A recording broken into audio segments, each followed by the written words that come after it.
cessation of kerosene subsidy, and directed that the retention of this subsidy must be at 50 naira per liter. We also have a copy of that resolution which we have included in our from failing to fix the prices of petroleum products as mandatorily required by the Petroleum Act and the Price Control Act. It is instructive to note that the injunction remains in force till date. There is no appeal yet.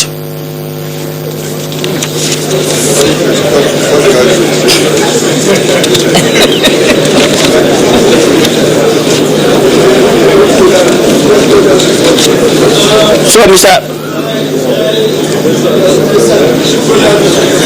No, well, we're just talking about the legal issues. I'm coming.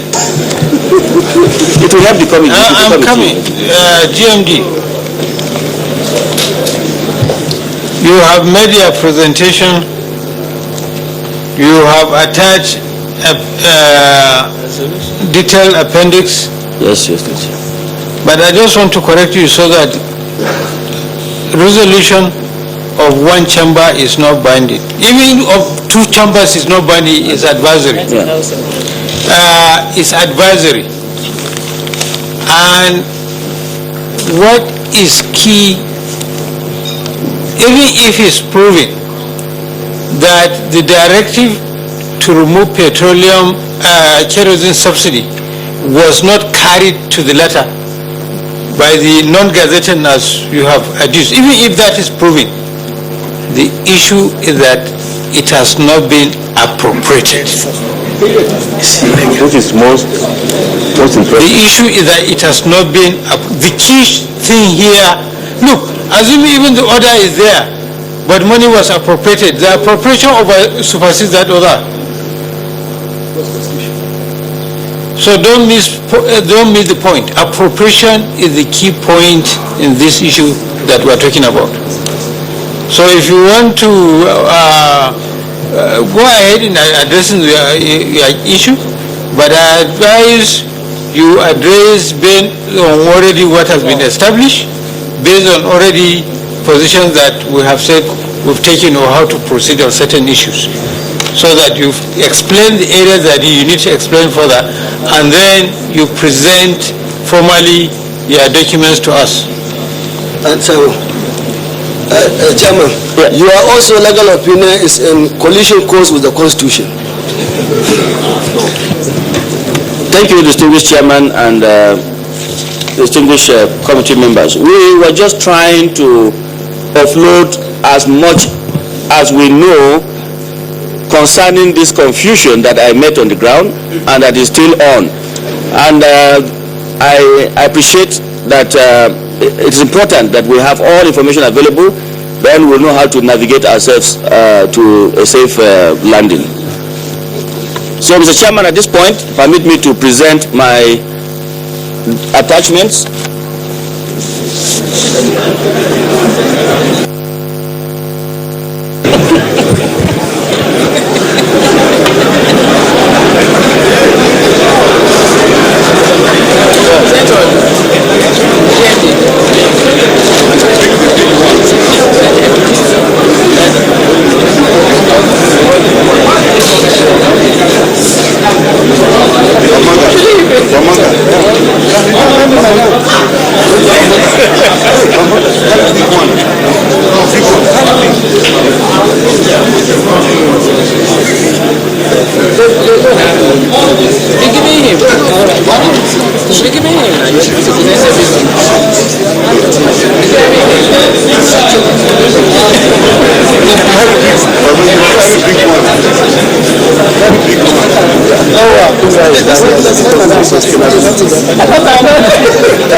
Leave it. When we finish, you can pass, please. He has listed them now. Okay, yeah. We have recorded. We have 15 sets of them.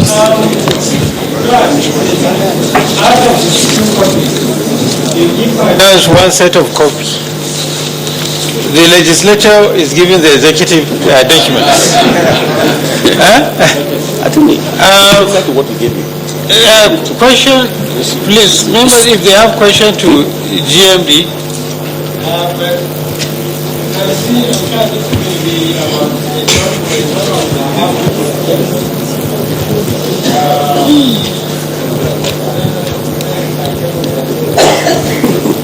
Try to make use of them as much as possible.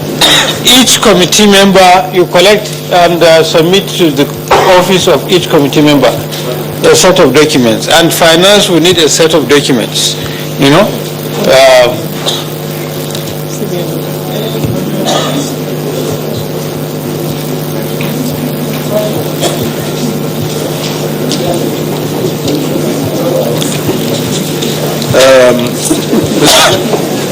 Mr. Chairman, I and distinguished colleagues, I think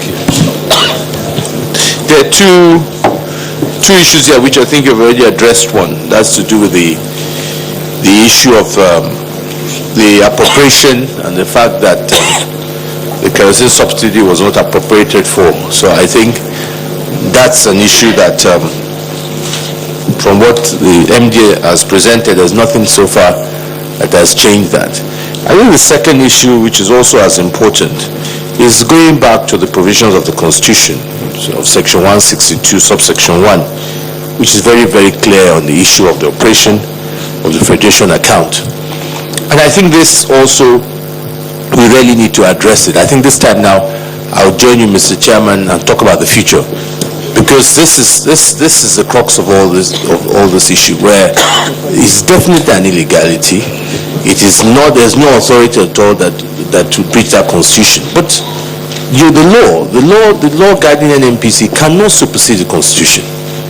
So what we need to do, and what I think needs to do, is look at the operation dynamic of NNPC and let us sit down, either as National Assembly or and do what is right. And you all know that it did not start in your time, neither did it start the last 1 year or 2 years. I think this practice has been on for a while, but doesn't mean that. So I think we're on the same side. Once illegality is being committed, we must correct it and address it. And I think that in going forward, there must be a way out of this so that we don't continue to press issues. But I think because even there's a Supreme Court judgment in 2000, I think it was 2006, between NNPC and Tijani. There are still claims that NNPC, all revenues must go. So the minister was saying that we need legal interpretation. The Supreme Court has even ruled on this issue. So I think what we need to do is find a way going forward in which to address how NNPC operates so that they are well funded. But I think the idea of being able to deduct revenues from source, we must put an end to it.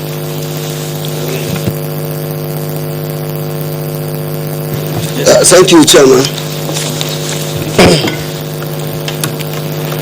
Thank you, Chairman, distinguished colleagues. Honorable Minister of Finance,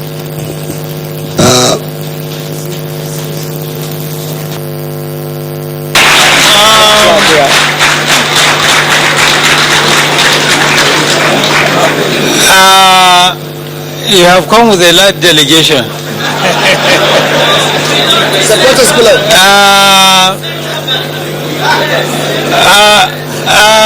Please let us make progress so that we conclude. Is NPDC, are they here? Even if they are part of you, at the resume hearing a week today, when we take the legal opinion, they must be here in person. Yeah, you come with us, don't worry. Your Excellency, I just want to, before you round up, I just want to also say, the distinguished Senator Saraki said we've been committing illegality, and I also want to add to that I've been advised by my counsel clearly that we have also been taking refuge under the same Constitution, Section 162, 162, Section 10 of the Constitution.